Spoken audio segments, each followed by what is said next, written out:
Greetings. Did you miss us? No. Because we were sort of live last week. Not really. we had a friend step in for us in our interview that we recorded earlier. So we are actually live this week, and we have an awesome guest. I know you guys have been wondering about new construction, inventory, supply chain issues, all that good stuff. We'll get to it right after this.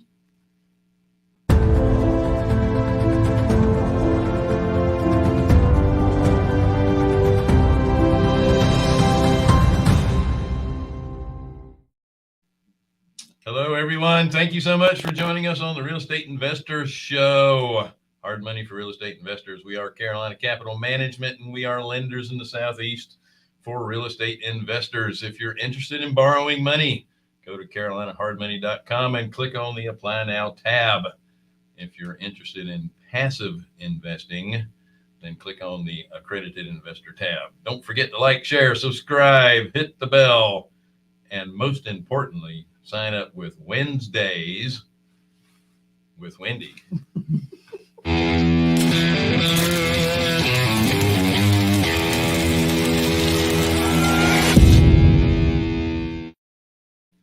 Feel like Joan Jett. Yeah. That's cool. Wendy donates 30 minutes per person on Wednesday afternoons. There's a link over here in the chat, which reminds me, we have a chat over on the right-hand side or underneath the screen, depending on the platform that you're viewing us from. She's usually booked up about 2 months in advance, so get on the calendar. And what's really cool is our guest today is the person I stole this from. I'm sorry? This idea. Oh, yeah. I got it from him. So I'm pretty excited about that. We're trying to change our backdrop a little bit. And Jonathan, it's like your face is just up there because your hair just blends right into the curtain. The vest and everything goes in the curtain. It's almost like you're an opposite invisible man. An opposite invisible man. Yeah. Does that mean we have to change the color scheme of the curtains now? I'll wear a different color next week. Yeah. We're probably going to get new blinds too. I don't like those blinds either. We'll fix it all up. But at least you can see the brick wall, which you couldn't really tell before. That's right. Okay, let's get into good stuff. All right. Yeah, a little breaking news. Sharoob, if you will.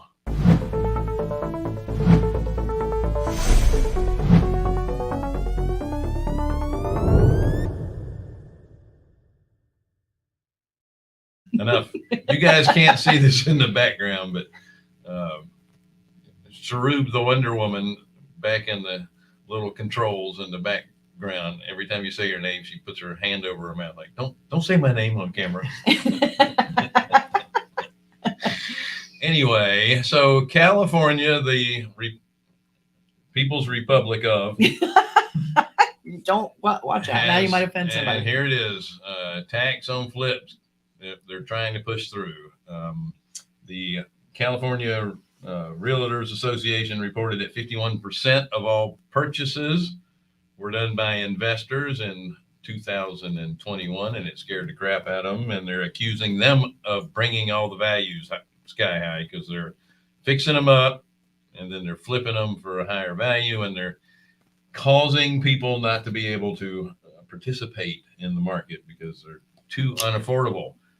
I would say a lot of it has to do with the taxes that make it unaffordable. Yeah. But that's beside the point. So they're trying to pass a bill that will put a 25% state capital gains tax on anything that is turned over within a 3-year period. Which is crazy because now they're really going to decrease the value of the homes available because they won't be fixed up.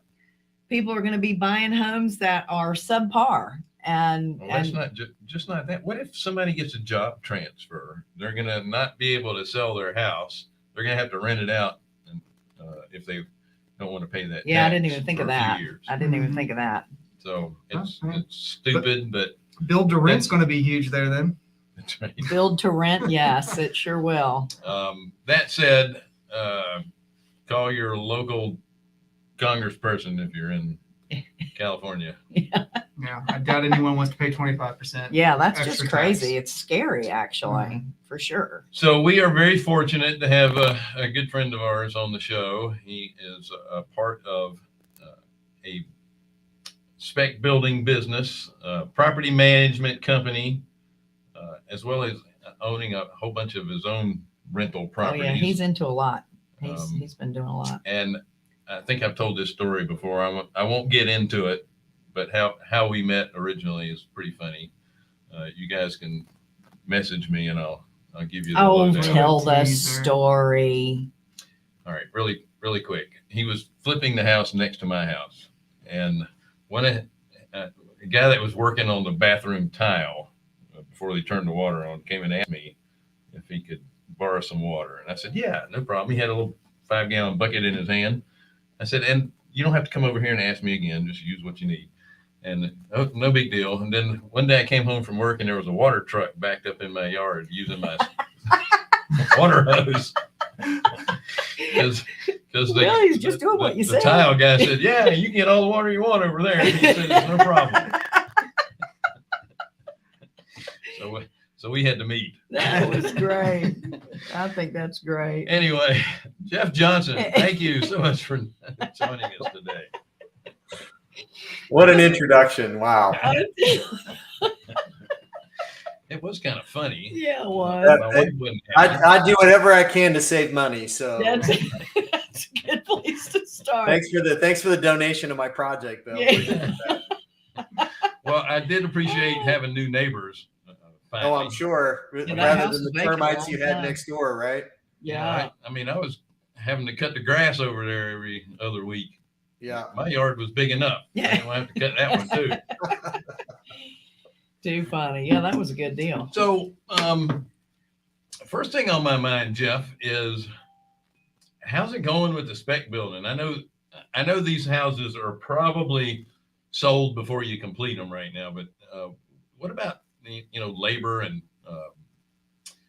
material costs and all and the inventory for lots and all that kind of stuff? Are you having issues with that right now, or Yes. Okay. Yeah. And, Short answer. yeah. Well, 90% of our business is just solving those problems you just talked about. I mean, the days of doing this the easy way are over.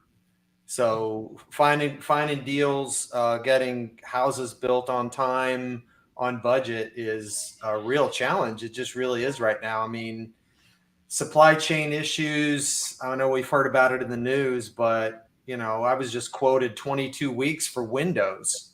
Good Wow. grief. Are you kidding me? That's longer than it used to take us to build a house from permit to CO, 22 weeks. Oh my goodness. And, so we've had to do some things to try and alleviate those issues, which, one of the things we've done is all of our houses pretty much have the same size windows. And we just said, whenever they come off the line, send them to the warehouse. Right. Yeah. So we have a backlog of windows and it's just those types of things. And then they'll, run out of vinyl siding or lumber will be crazy expensive, and trusses are 9 weeks. I mean, I used to order trusses, and by the time I had the foundation done, we had trusses being delivered. Now, if you're not ordering it before you even start designing the house, forget it. You got delays. So just a lot of things you got to think about building spec now that you didn't have to think about a couple years ago. So, and it's just getting worse. So the delays obviously are getting worse. What is that also doing to the cost that you're seeing come through? Well, besides just the material costs, so you saw lumber took a dip in September of last year, and we took full advantage of that dip as much as we could.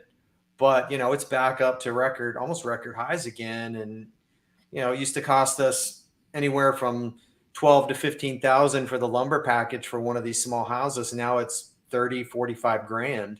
Wow. So what am I going to do? I can't just absorb that. Right. When you're making 15 or 20% profit on a house, you can't just absorb a 100 or 200% increase on, one material. You have to pass that on to the consumer. Luckily in Charlotte, the demand is so high that prices have continued to rise, and the price point that we're playing in, the prices just, continue to rise. We get multiple offers on these properties.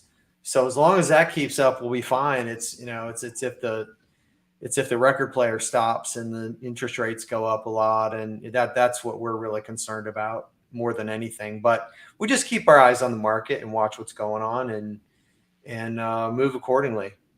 So I had a guy call me yesterday. I've gotten more and more calls like this here recently. People wanting to buy houses that need to be moved and then finding a lot to put them on. So, people are doing kind of out of the box things, that they wouldn't normally do to at least, get a deal or two in. Yeah. I had another guy call me yesterday and say he found a builder who quoted him a flat fee to build a house, and that the size of the house was 2,200 square feet. Actually, it was 2,500 square feet, and that he was told that the flat fee would be $220. And I said, Take it. Yeah, do it. That doesn't even sound a little bit right to me. Yeah. I mean, that something funky is going on there. Either he's stealing building materials off of our job sites, or something. Maybe that's where all that lumber went. Yeah, and that's a good point. Talk a little bit about that. Your product disappearing. Oh yeah, I had actually had a rental I was building up in China Grove, and they delivered the lumber package on Friday, and the framing crew showed up on Monday to frame it, and everything was gone. Oh my goodness! Somebody came and stole the entire lumber package for the entire house.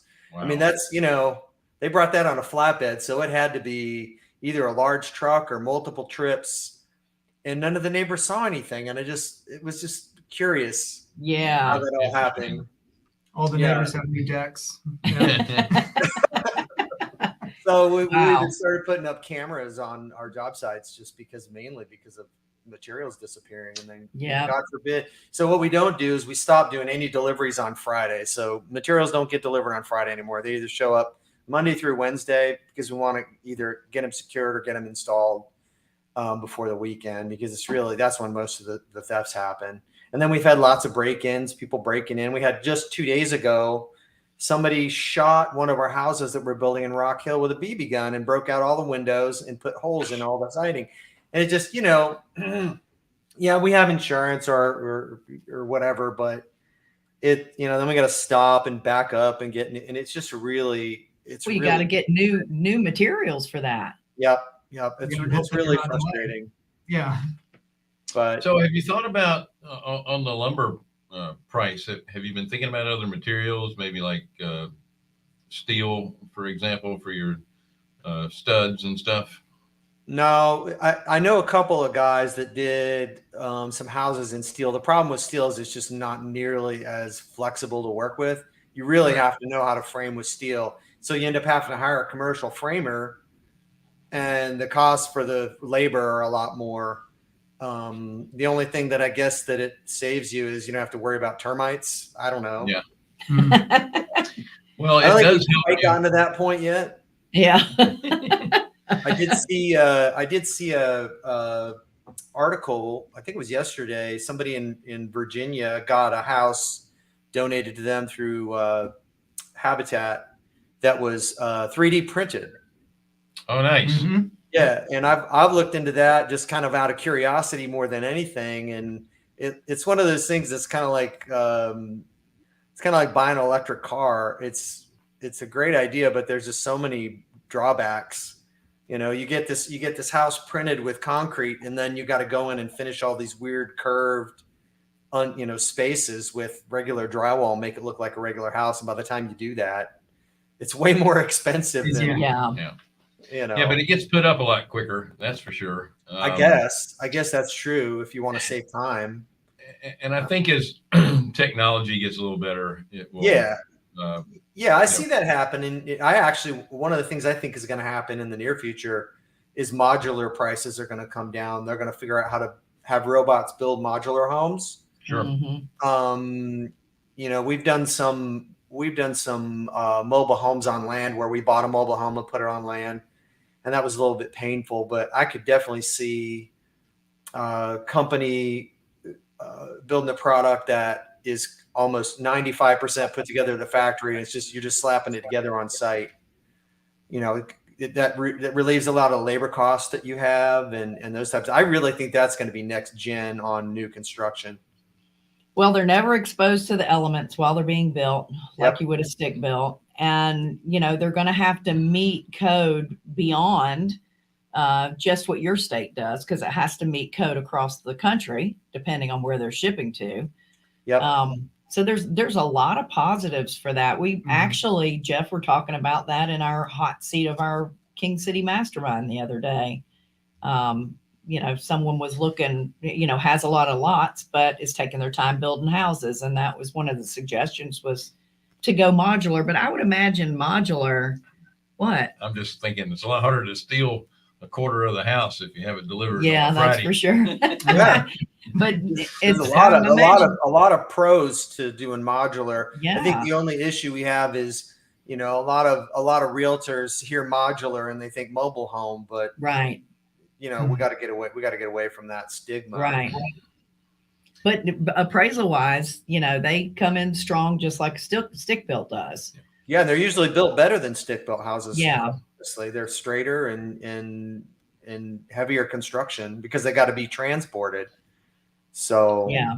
That's true. yeah, I think that's really the next generation, and then maybe, you know, having full houses delivered if they get to a certain size, you know, anything under 1,000 square feet, maybe you can just have the whole house delivered. Yeah. And set on a pad. Yeah. Yeah, by drone. Shipping- I was thinking that. Yeah. I was like, man, just drop it right You just in. call Amazon. Hey, can you bring a house over here? Right. They're probably looking into it. Yeah, but So- you know, going back to the issues that we were talking about, and the biggest issue that we have at least in the South, is the number of entitled lots that we have. I mean, there's just not enough entitled land, and the development process is so long and it's so expensive.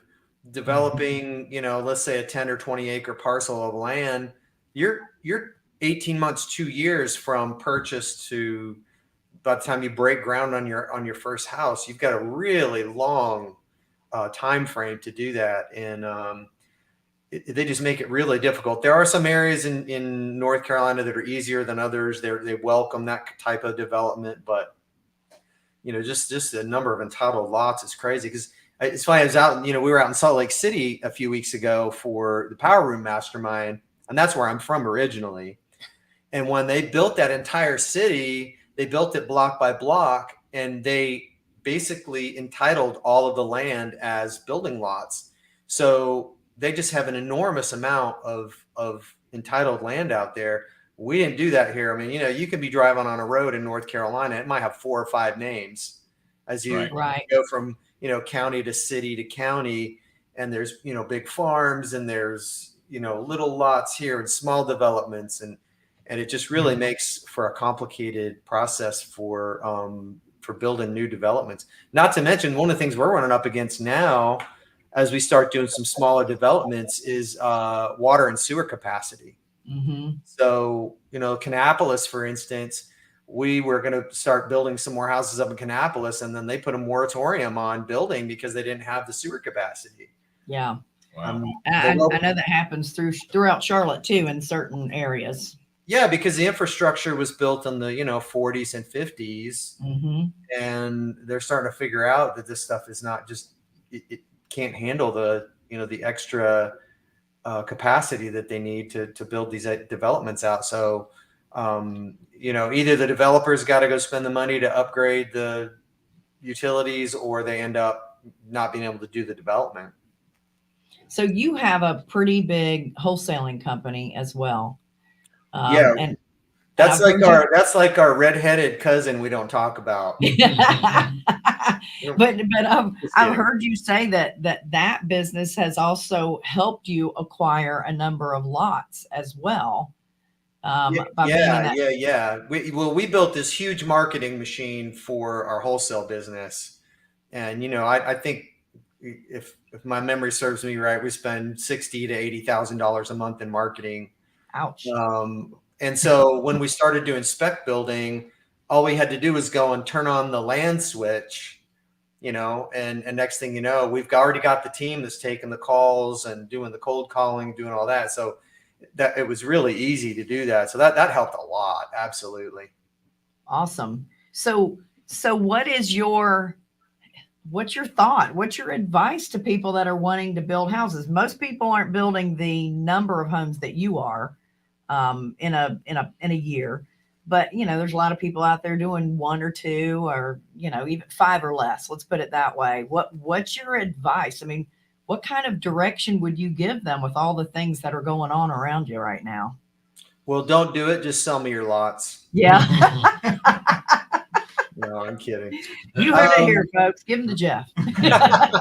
I would say, first of all, don't try and do it yourself. If even people who are just getting their GC licenses or whatever, you've really got to have established relationships with material suppliers and subs to get a job done at a reasonable cost. So find a good builder, hire a good builder. They'll probably cost you as much as it would to build it yourself, and then they'll take all of the headache off of your plate. So that's one piece of advice. Secondly, and the thing I see happens a lot with people is they start looking at land and they don't know what they're looking at. They don't know what the pitfalls are. They don't, they might buy a piece of land and then they call the city and say, hey, I want to buy my taps. I want to buy my water and sewer taps. And they go, oh, well, we don't have capacity on that street, or we don't have sewer on that street. You really got to know, you really got to have a good due diligence checklist when you buy land, because most of the wholesalers that are selling land and they're not giving you that information. You have to go and do all your own research. So there's a lot of risk buying land that is basically unbuildable. Okay, so hold on a second. I want to make sure I understand what you're saying. Somebody could buy a piece of lot, have called the zoning department, make sure the zoning's all cool and everything. Yep. Close on the land, and then when they go to get the tax, they can't do anything about it. Yep. Wow. Yep. Or they got to put a septic system in. And you see this a lot in Gaston County, where there's areas that have no sewer. And they have these little lots, and the little lots just aren't big enough. They were big enough when those lots were deeded because you didn't have to have a replacement septic area. Right now, the way that the rules are written is you have to have a lot that's big enough to not only build a septic system, but also build a second septic field. So, a little tenth of an acre, 15th of an acre lot is just not, you can't build on it anymore. So this is all those things that you have to know. Otherwise you can get yourself in trouble. Wow. Yeah. Bill and I just bought a big parcel from you. I think you probably didn't even know, did you? No. Yeah, we can't get taps, by the way. Sorry, Bill. That's why we didn't want it. Yeah. No, up near on the other side of Statesville and Stony Point. So we've got a couple mobile homes that we also bought from you last year that we're putting on there. Remember you said that was a pain? So he's shifting the pain to other places now. Yeah, no, that's cool. What I love about what we're doing in our business is, even if it's something that's outside of our buy box, if we can figure out a way to create value for somebody else, we'll take it down. Yeah. We were buying those wholesale mobile homes, and we had, 3 or 4 of them sitting on a lot, and we just decided we're not going to do that anymore. And the next thing you know, you guys are picking them up, and you probably got them for a lot cheaper than if you bought it off the. Oh yeah, no doubt, no doubt. And we made a little money. You saved a little money. It's a win-win. Yeah, yeah. So we'll see how it ends.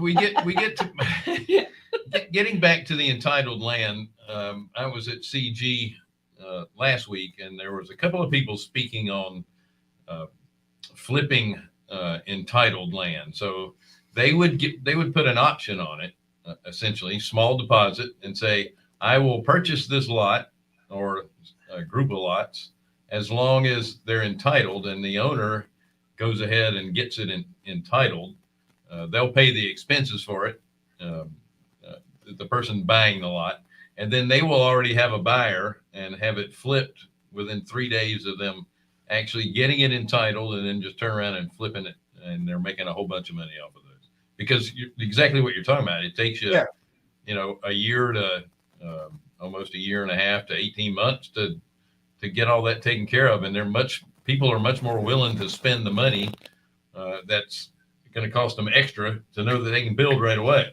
Talk a little bit about what entitled means. I'm sure there are people on here that don't completely understand. Okay, well, entitled land basically means that it's a lot that's ready to build a house on. So you have a lot of land, especially in North Carolina, that's zoned agricultural, and it's basically not entitled for a single family home development. You might be allowed to build maybe one house per 5 acres or 10 acres, something like that. A typical farm homestead, but you're not going to be able to build on third or quarter acre lots. So entitled land means that someone has taken that parcel, they've had it rezoned, they've had either the utilities designed or installed, and the house, and basically the lots are ready to build on. It doesn't necessarily mean developed land, but it means it's basically it's at a point in the zoning process and the design process where you could build. We usually say shovel ready. The infrastructure is not in, but it's ready to start that phase. Right. Basically, it's got an approved plat for single family construction, is what it is. And the thing about it is and I know we're doing some development on a couple of parcels, and the engineers right now, if you call them up, they'd be like, we're 4 months out from even looking at your project. They can't even look at your project for 4 months. Wow. Which is insane. And so now here's the funny thing is, so you've got to go to, say, a neighborhood meeting to try and get a piece of property rezoned. In order to do that, you've got to have a preliminary plat or some idea of what you're going to do. You call your engineer to do it for you, and he's like, I can't look at it for 4 months. I mean, now you got to add another 4 months to your due diligence with that landowner just to get a preliminary plan that maybe takes the engineer 4 to 6 hours to put together. Right. It's insanity. It really, really is. So I don't think that the housing is going to get any more affordable, mainly because we can't build fast enough for the demand, especially in these areas in the Sun Belt.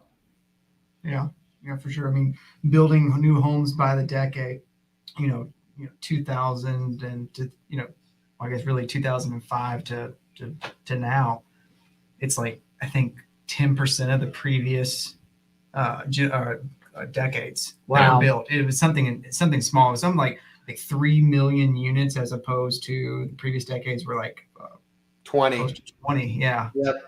Yeah, I saw that diagram this morning, I think, and I was a little shocked. But I mean, that's the reason why, is all the good land's been built out on. Yeah. Now anything that's anywhere near Charlotte either has flooding issues or some other sort of weird easements. I mean, you every now and then you can find a piece of land that you can build on, or split one off from another existing home and that type of stuff. But, building a big development near Charlotte is just next to impossible. Yeah. Yeah. And then you have all the people that, I've already got mine, I don't want anybody else to get theirs, and they're all going to be protesting getting it rezoned and that kind of thing. Anyway, I'm seeing that out in Union County now.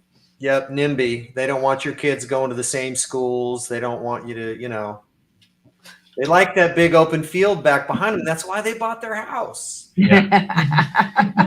Being on the planning board, I get that argument all the time. I love looking out across the street at the farm, and I would say, well, that's why wonderful. I bought a farm. Go buy a farm then. Yeah. That's and that's what I would tell them. Listen, if you want to keep that view, go to Oakboro. Go over there and buy it from them. They have just as much right to sell it to a developer as you have to buy it and keep it a farm. That's for sure. Yeah. Well, and that's another thing. It's funny you'd say, talking about buying land, one of the things that we run up against all the time is we start talking to these sellers, these land sellers, and they basically want market value as entitled land for unentitled land. Mm-hmm.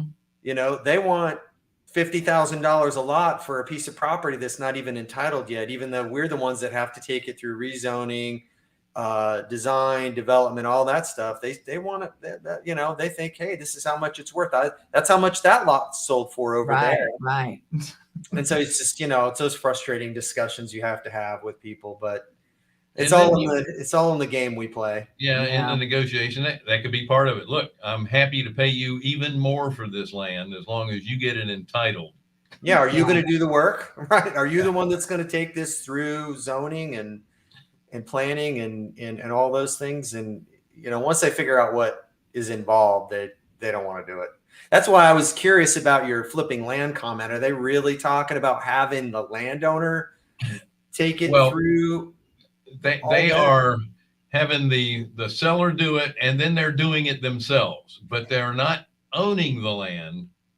Oh until yeah, the no, that's not, process that's Yeah, normal. they're doing the work just in the seller's name. and Yeah. yeah, and they put a deposit down, and it has to be entitled before the contract's any good. So they Well, would get their deposit back if the municipality says no, we're not doing So I that. guess they're doing But an they- auction. But they still bear the cost of getting all the engineering and stuff done. yeah, so they are at risk to some degree, just the money, Yeah. and there's a lot of expenses for that. I mean, you think about, you've got to hire a surveyor, soil engineer, you've got to have an environmental scientist go out and see if there's any wetlands. I mean, there's just so many things that you have to do before you can even really take it to the planning board. You know, you have to do your feasibility study before you start laying down where you want to put lots and those types of things. So unless you know what you're doing, it could be a real mind-bending process to try and run a piece of land through development. Yeah. And that was one of the things I was kind of laughing about. There's a lot of moving parts, and you have to Yeah. know what you're doing to do this. And they were making it sound like, oh, anybody can just go in there and do this. Was stuff that you guys should be thinking about doing. And I'm like, yeah, I know. But Anybody can lose money doing this. That's right. so my thought there, having it entitled before you actually are obligated to purchase it, is very safe. If you Yeah. look at the builders, the developers that, again, in 2008 and 9, when everything collapsed and they had all this land ready to go, but now they can't build houses on it, they owned all that land and they were in a lot of debt. This way it keeps them from having that responsibility until it's ready to build on. Yeah. Well, so, and that, a lot of that is, so you're talking about different things though. You're talking about entitlement, entitlement, development, and then building. So entitlement is the process of getting a property to the phase where you're ready to break ground and put in utilities and all that thing. Where a lot of people got caught in 08 was in the development phase, where they had pipes sticking up out of the ground and sidewalks in, and then the banking industry fell apart, and nobody would give anybody loans to buy a house anymore. So they're sitting there with these, entitled, ready to go lots that they couldn't put houses on. Those were the guys that really got hurt. Were the developers. There are a lot of developers. There's guys that will take a piece of land from unentitled to entitled, but a lot of the developers will take a piece of land from purchase through sale to a builder. And that's another business model that a lot of people use. And that's a pretty high risk business. But what builders don't want is we don't want land on our balance sheets. Right. So if we show a bunch of land on our balance sheets, we can't go get bank loans to build houses. Right. Because they see all of these liabilities that we have for all this land, because we're not buying it unless we're buying it with our own cash. But if we're borrowing money to buy land, it doesn't look good on our balance sheet. So that's another thing is, the developers keep that land on their balance sheet, and then you basically you pay them when you sell the house. Right. But So- that's why it's good for people like you to have private investors that invest with you, Right. that can help you through that time period and get her done. get her done. Speaking of which, Sharu, would you do me a favor and pull Jeff's URL up so people want to get in touch with him about investing with his company? There it is, choosebetterpath.com. Awesome. That's awesome. Jeff, thank you so much for being on our show.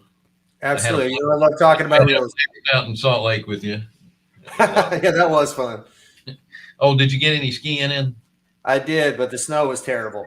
Oh, well, gee, I feel terrible for you. I know.